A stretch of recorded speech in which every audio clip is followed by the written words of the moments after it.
Arnold, appreciate you joining us for an episode of My Club, My Town. Why don't we start with how the last couple of months have been for you? It's been a really busy time, hasn't it?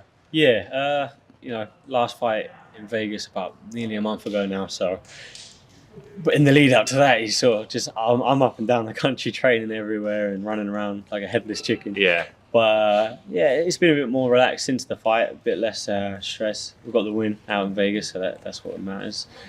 I've just been eating a lot and trying to get back into full training. Yeah. For those that perhaps don't follow UFC, it's a massively growing sport, isn't it? What actually got you into it?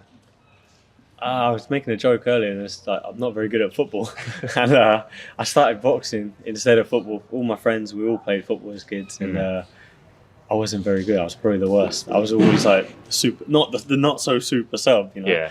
And I just started boxing because I was guaranteed to get playtime if I was boxing. So yeah.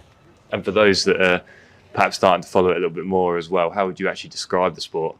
It's humbling. That's the main thing. Is there's so many different disciplines. You can't ever be like the best at everything, you know, unless you're always in your comfort zone. But you can never be like the best wrestler, best striker, best jiu-jitsu player. You know, there's always going to be someone better in one area or not. So you're constantly getting humbled. So you never get above your stations, really. You're going off to Vegas now, these massive fights and things, but take us back to the beginning as a young lad supporting town. What was that like? It's cool. So me and my friends used to.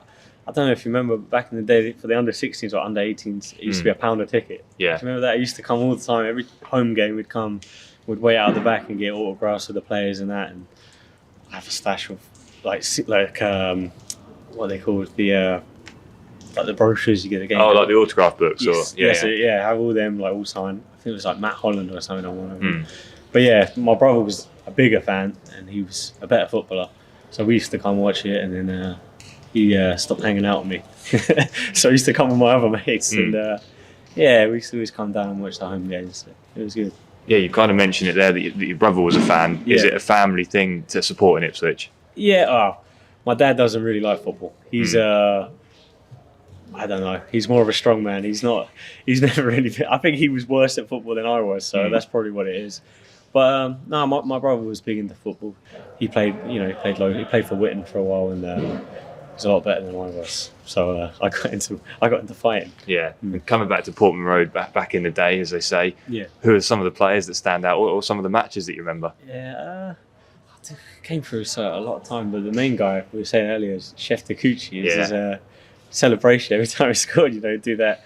What does he call it? They call it the swan dive. That's it, the swan dive. Yeah, I used to love it. Just see him run and dive in the grass. I was like, what's he doing? Yeah, that's probably one of the best. So he's probably the favourite player growing up. Yeah, I think so. How about now, given your career, what's that like actually following the club? How much do you get to see of the games, that type of thing? I tend to see most of the results on social media. Like, I don't really get to watch the games much. Every time I'm training, the game's on, or if I'm travelling, I spent a lot of time in Canada training, and I didn't really get to see any of the games out there, so it was all Twitter basically, watching from the Ipswich Town social. So yeah, don't mind that. Yeah, exactly. Literally just seeing, like, following play by play like that. So yeah, but being away, I sort of kept up with it a bit more. But you'd see like someone would share a video of a goal, and that's kind of all you get to see. So, but just keep up with it as much as you can while I'm away. And then when you're back, hopefully get to a few games. Yeah, exactly. There's a couple of home games coming up in there, so we'll have to get the big jacket out and come out. What's this afternoon been like? You've had a little sparring session with George Edmondson. What's it been like meeting him? Yeah, it's good. He's a pig lump, isn't he? Yeah. He's got some power in his hands as well. I was joking about it earlier, but I think he's definitely got some heavy hands. He's got a heavy left hook on him. I wouldn't want to get hit by him. So. Just finally as well, obviously you're following the club from afar at some points. You're back now, but what have you made of the club this season? Yeah, it's much better. I think necessary changes are coming, and it's getting revamped all around. That in the corner is pretty special. That's about time we have something like that. It's such a cool stadium as well. It's for League One, we should be doing a lot better. But I think we're going to be doing. I'm pretty confident next season we're going back up and onwards from there.